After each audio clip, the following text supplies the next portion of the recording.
Would you like to experience real revival?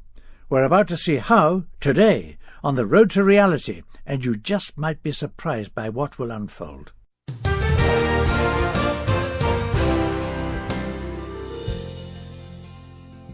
That God-given impact was stupendous through Christ's disciples in the first century, and he can do the same through us. The secret? They were willing to leave everything behind in their following of Jesus. Brother K.P. Yohannan says, that's the road to reality. It's ever so good, by the way, for me, Richard Bewes, to join you today on the road to reality, brought to you by Gospel for Asia. Just recently, Brother K.P. spoke in Texas at a revival conference, and we're about to share that message with you now. It's based on the first letter of John, chapter 2 and verse 6. I began a radio broadcast called Spiritual Journey 27 years ago. Not in the United States, although I do have now a radio broadcast which is half hour long, heard on 800 radio stations throughout the United States and Europe and Australia. But I never intended for my time to be spent preaching to Americans or Europeans, because we got enough preaching going on here. But the radio broadcast I'm talking about is that we started called Spiritual Journey in India some 28 years ago. And it started with one native language, my own native language. Now, of course, by hearing my accent, you know English is not my native language. Although, when I first came to America, here in Dallas, Texas, no matter what I said, people didn't understand what I was saying. They were very gracious and they say, what did you say? Can you repeat that again? Until, a friend of mine, Richard Schaefer, who was in seminary with me, said, KP, don't get discouraged. You speak English and they speak Texan. That kind of settled the issue for me. When I started the radio broadcast in my native language, I never imagined what that will do in terms of the impact. And the one who trained me to do that happened to be, strange enough, an American, David Maines, Dr. David Maines from Chicago, and his wife Karen. So, I heard Chapel of the Air, and I was intrigued by the way they do this broadcast. That is very colloquial, very real, face-to-face, And so David said, yeah, I can train you. And so I had him come to India. And so I was sitting in the studio with a microphone, and then the other side of the glass is the engineer. And then he said, well, just imagine you're talking to one individual in a room, in a hospital or somewhere. You know what? I did everything in the world, but I couldn't imagine, because I knew you have a 400,000 watt medium wave, and you have multiple millions of people listening to this thing. It took me some time. So what I did, I devised a new idea. I took a sheet of paper and wrote on it these words: please don't preach at me.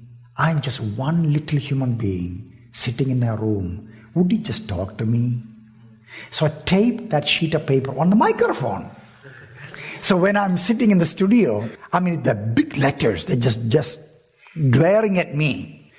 And it took me a few months, and I got into it. As a matter of fact, that radio broadcast that began some 28 years ago, 27 years ago now to be accurate, now it is in 110 languages.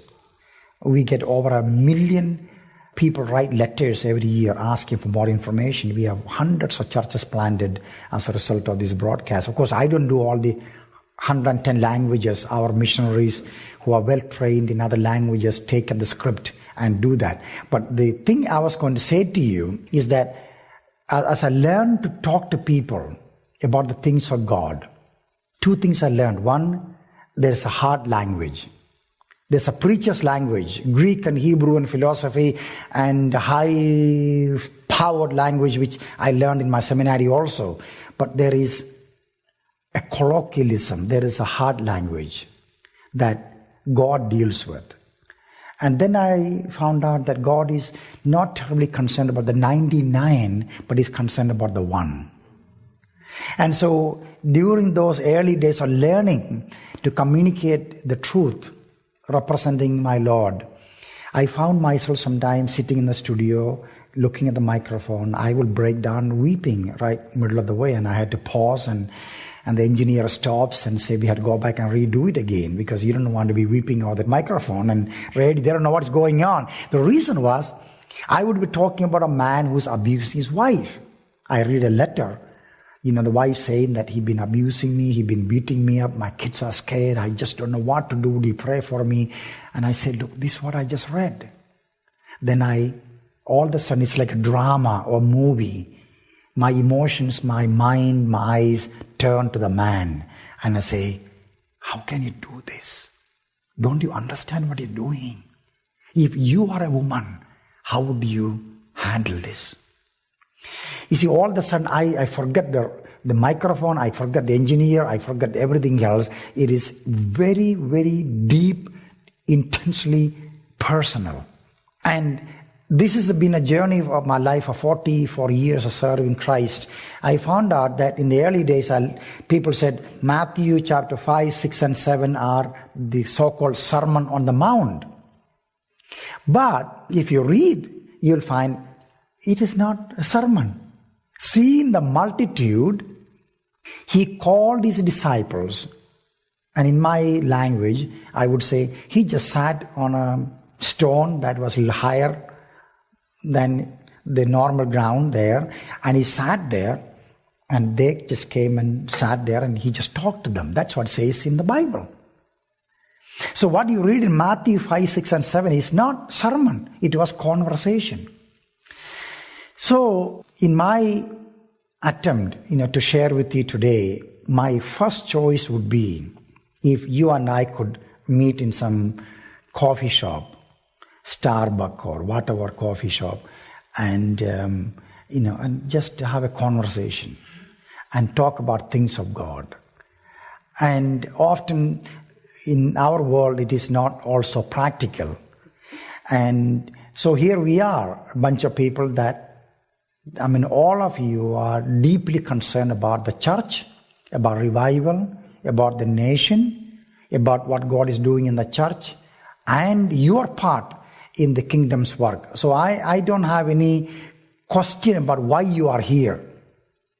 And so I stand here, although it is not a big crowd here, I understand each one of you represent tens of thousands of people in terms of influence and the possibilities.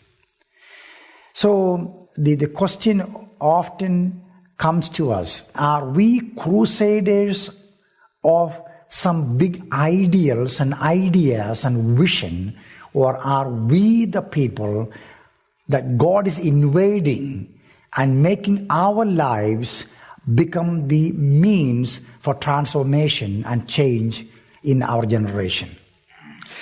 Strange enough, one of the things that broke me down emotionally, and I wept and wept, when I heard a particular individual, known internationally, a mega Christian leader, who people like me, had high respect for and looked up to him. He wrote books on holiness and living for God and conservative doctrines and all these different things, and all of a sudden an email comes to me from a responsible Christian leader saying that just want you to know his life entirely collapsed, morally, family-wise, and every way. I'm not one of those spooky people looking for signs and wonders and miracles and all these things. Also, I have seen thousands of people get healed and set free and all these different things. And so I'm not looking at these television preachers who make big names. I'm always looking for people who are conservative and radical and sober-minded in their walk with God. And this individual happened to be one of those people that are respected greatly. But then to find out this whole world fell apart. And it really broke my heart and hurt me deeply. And that's when I realized once again the Lord speaking to me, you can be the greatest preacher of doctrines and holiness, yet be lost. And God is not going to change the world through doctrines. He is going to change the world through humble, simple lives that walk with Him. Now, I am not a Catholic. I guess you figure that out maybe.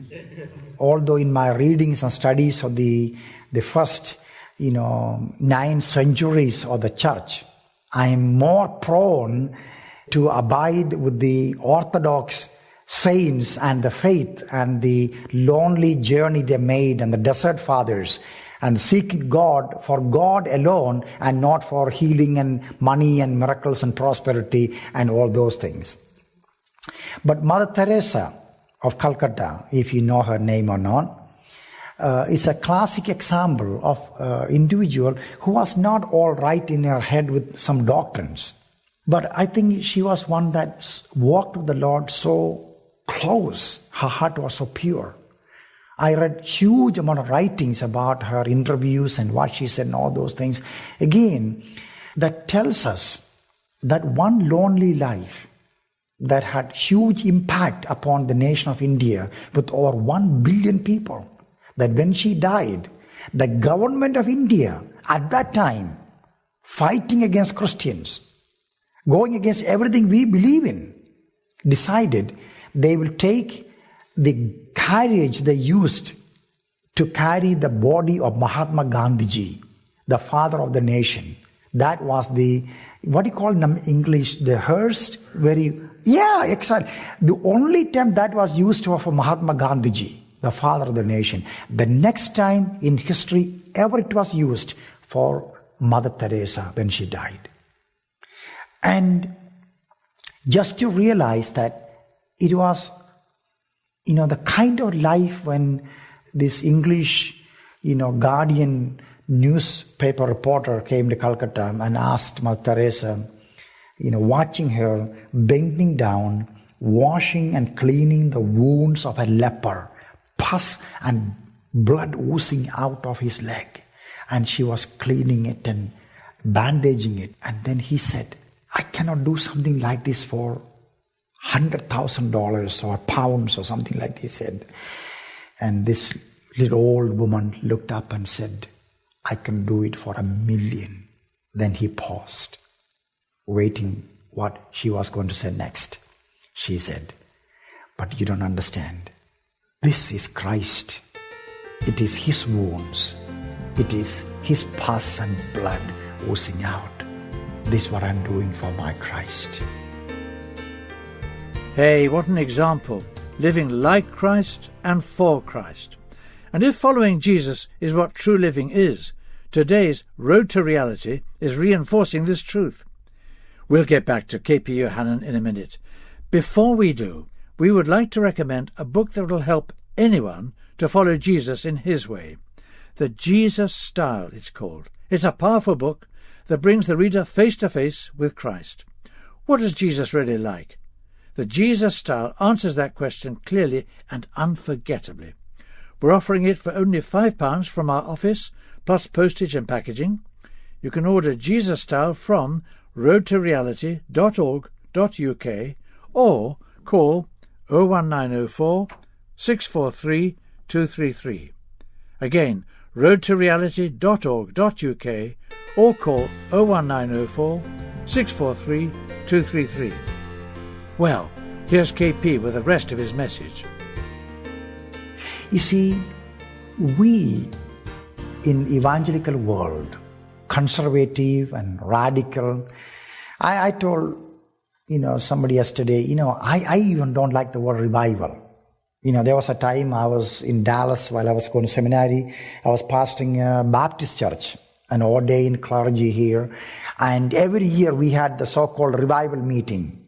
And I got confused, why we call it revival meeting. And it was something we were creating as a cultural reality of what we were living with. But I don't know how much reality there is when you talk about revival in terms of the biblical things we talk about. So, going back to the conversation I had with you when I start talking to you.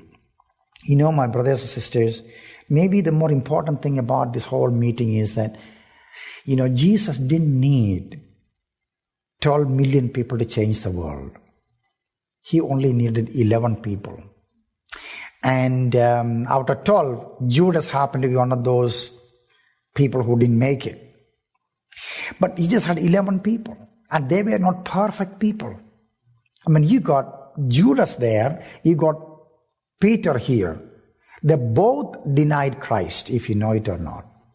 But one committed suicide, and one became the greatest leader of the church, Apostle Peter, who opened the door for the whole world and Gentiles for the kingdom and the church. What was the difference?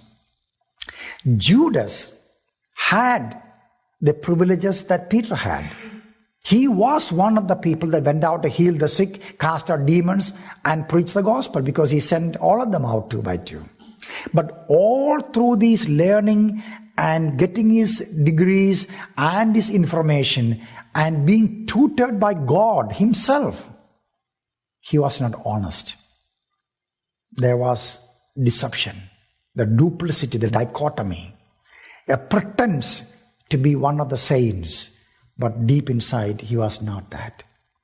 But Peter, no matter how you look at him, he was blasting off and making all kind of blunders and, you know, crazy stuff he did, you will say. But his faith was sincere. There was no deception in him. I mean, here we are, a bunch of people. And I think God is always looking for people who are not necessarily perfect people who know all the answers, but honest, simple people that he can show himself mighty on their behalf in the generation they live in. And Judas didn't make it, not because any other reason than his faith was insincere. And Peter made it simply because his faith was weak and God could make it strong. He was not insincere. And this is where the Western Christianity, that no matter what you talk about revival and all these fancy stuff you talk about, I think there need to be individuals like you and even a minority need to come to the place. We are not following denominations and doctrines and agendas. We just want to follow the humble, simple Jesus of the New Testament. And for me, in my brief journey with the Lord, I found out that the safest thing in the whole world is just to follow Him and learn more of Him. Gail Irwin, who is the author of Jesus Style, a book that, I almost insist everyone must read. That book called Jesus Style talks about the real Jesus of the New Testament, and is called an invitation for us to follow Him. And he has this illustration. He says, if I tell you to come to my house for dinner, and I give you the direction, now this is where you go, this is a street, that's just, and all these different things, and you get in the car and you drive along and you just don't know what to do. I mean, especially a place like Dallas, Texas. And then you get lost, and then you call and say, hey, I don't know what to do, I'm running late, I don't know how to get to your place. And then the host says, where are you? Oh, okay, this is a street. Is there any building? Oh yeah, there is one. Okay, you wait there. You just wait there. And I'm going to come, and this is my car, this is the color of my car, this is a license plate, and I will come there, then you just follow me. So, for me it will be a very easy thing to say. You will see hello 1962 bug. You cannot make a mistake. And so I come, and you are waiting there saying, oh man, I'm half hour late, and what? Then he said, don't worry, you just follow me. And then I go off, and I take off with my bug. There's no other car like my car anyway. And you follow me, and you are not looking at the street, you are not looking for the signs, you are not looking for any particular landmark. You are simply just following me. And finally, we get to my house. And you say, I would have never made it. I just followed you. And I think, during my radio interviews, which I do quite a lot, people call me up and I talk to them from different parts of the country. And I keep insisting on one issue. That is, we have lost Christ of the New Testament, and we have followed politics, agendas, and doctrines and denominations. Roy Herson, who wrote Calvary Road, I never had the privilege to meet him in person, but my wife had. And when I was barely 17 years of age, I was given 2 books from Operation Mobilization Leadership.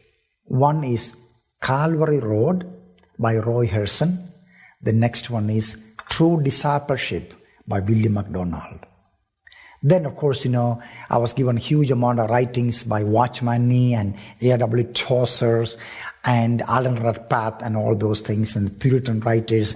All these people became my mentors. But Calvary Road is a classic. By the way, it is in 85 languages today. It's an 80-page booklet. If you never got it, you must get it. Next to the Bible, I say Calvary Road and True Discipleship by William MacDonald are 2 important books you should have. Now, Calvary Road talks about revival. What is revival? It is nothing other than, less than, more than simply the life of Christ in these earthen vessels and flowing through it. It is not putting a new party in the government. It is not people picketing 100,000 people for this right, that right, any of those things. And God, unlike most Americans think, is not terribly worried about majority. No. He would destroy the whole world to save one family, Noah and his family. And God, in the words of George Verwer, is looking for a mighty minority that he can show himself strong. Will you be a part of that mighty minority? That's really how we can make a difference in this world. You've been listening to K.P. Yohannan on the Road to Reality and a message he recently gave at a revival conference. Once again, our suggested book for you is The Jesus Style by Gail Irwin. That's E-R-W-I-N. This inspiring look at the man of Galilee will help in walking through this life as he walked. To order your copy for a suggested donation of £5 plus postage and packaging, go to roadtoreality.org.uk. That's roadtoreality.org.uk, or we can post you one if you'd call us on 01904 643 233. Now may God richly bless you and me as together we follow the Lord Jesus Christ along the road to reality. This is Richard Bewes with Gospel for Asia, in which you are invited to share in this kingdom commitment to Christ in reaching the utterly unreached.